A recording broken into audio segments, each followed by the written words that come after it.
अभी रिसेंटली देवकीनंदन ठाकुर जी ने शाहरुख खान के ऊपर एक बयान दिया कि शाहरुख खान की टीम ने आईपीएल के लिए बांग्लादेश के एक प्लेयर मुस्तफिजुर रहमान को खरीदा है, जो कि खेलने के लिए हमारे इंडिया में आएगा। और जो पैसा उसको दिया जाएगा या उसके ऊपर जो भी बिजनेस किया जाएगा, वो पैसा कहाँ जाएगा? बांग्लादेश में जाएगा।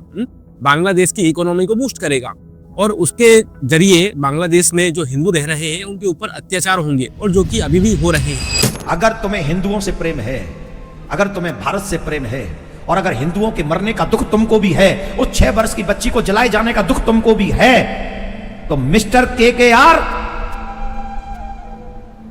उस खिलाड़ी को, बांग्लादेश के खिलाड़ी को अपनी टीम से निकाल के बाहर करो, तुरंत बाहर करो। तो इसीलिए शाहरुख खान को उस प्लेयर को नहीं खरीदना चाहिए और बांग्लादेश के किसी भी प्लेयर को हमारे भारत में ला करके नहीं खिलाया जाना चाहिए, ऐसा देवकीनंदन ठाकुर जी का कहना है। बट इसी के विरोध में बहुत सारे लोगों ने ट्विटर और इंस्टाग्राम पर अपने वीडियोस डाले। न्यूज वालों का भी कहना है कि भाई जो सरकार ने शेख हसीना को पनाह दे रखी है, मोदी जी के जो प्रिय अडानी जी जो है वो बांग्लादेश में बिजली को सप्लाई कर रहे हैं, तो ये सब के ऊपर भी सवाल होना चाहिए ना, सिर्फ शाहरुख खान के पीछे ही क्यों पड़े हो। कुछ लोगों का यह भी कहना है कि जो आईपीएल में प्लेयर सिलेक्ट होते हैं, जो यहाँ खेलने आते हैं, जिनके ऊपर बोली लगती है, उन सबको परमिशन भी कौन देता है कि आईपीएल में आप खेलो या यहाँ पर आपकी बोली लगाई जाएगी? ये परमिशन भी बीसीसीआई देती है।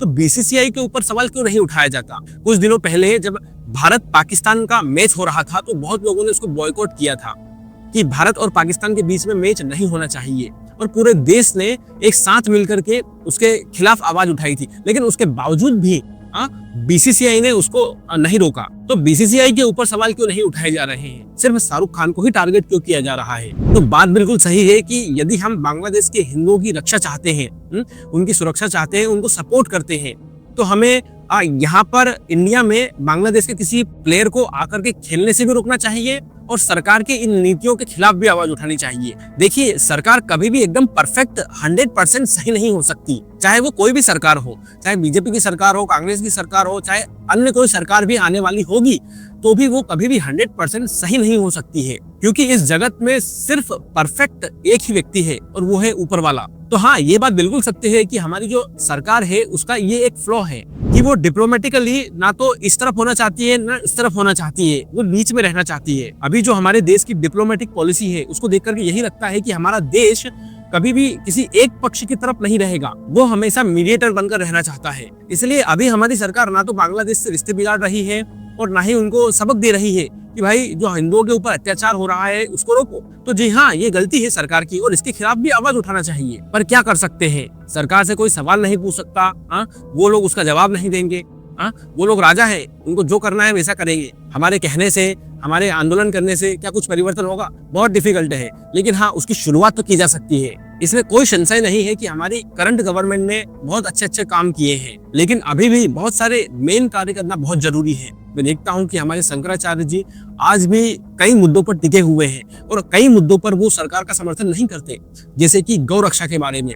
आज भी शंकराचार्य जी बोलते हैं कि गौ रक्षा जब तक नहीं होगी, गायों की सुरक्षा में जब तक कानून नहीं बनेगा, तब तक वो सरकार के खिलाफ ही खड़े रहेंगे, चाहे वो कोई भी सरकार क्यों ना हो। तो सरकार ने सनातन की सपोर्ट में बहुत सारे अच्छे काम किए हैं, उसके बावजूद भी कुछ मुद्दे ऐसे हैं जिनके ऊपर हमारे धर्म गुरुओं की या सनातन धर्म की सहमति नहीं है। इसलिए इसमें कोई दो राय नहीं है कि सरकार से भी सवाल पूछना चाहिए कि आप बांग्लादेशियों को क्यों मदद कर रहे हैं और वहां पर जो हिंदुओं के ऊपर अत्याचार हो रहा है उसको कैसे रोका जाए, उसके लिए आप क्या प्रयास कर रहे हैं। At the same time Shahrukh Khan से भी क्वेश्चन करना चाहिए कि हमारे देश में आप एक बांग्लादेशी प्लेयर को कैसे खिला सकते हैं। एक व्यक्ति बोल रहा था कि भैया शाहरुख खान ने कितने अच्छे काम किए हैं, उसका मीर फाउंडेशन है, एसिड जो पीड़ित महिलाएं हैं उनको हेल्प करता है, लेकिन इसका मतलब ये नहीं है कि सिर्फ वही जो है इस दुनिया में लोगों का भला कर रहा है। ये जो भक्त लोग हैं या ये जो देवकीनंदन ठाकुर जी हैं, इन्होंने भी बहुत सेवा की है समाज की। अभी रिसेंटली देवकीनंदन ठाकुर जी ने एक क्रिकेट मैच ऑर्गेनाइज किया था, जिसमें जो भी फंड आया उसको कहाँ उन्होंने उपयोग किया? पंजाब में, हरियाणा में, उत्तराखंड में जिन लोगों के घर में बाढ़ आई थी, जिन लोगों के घर बह गए थे, सामान बह गया था,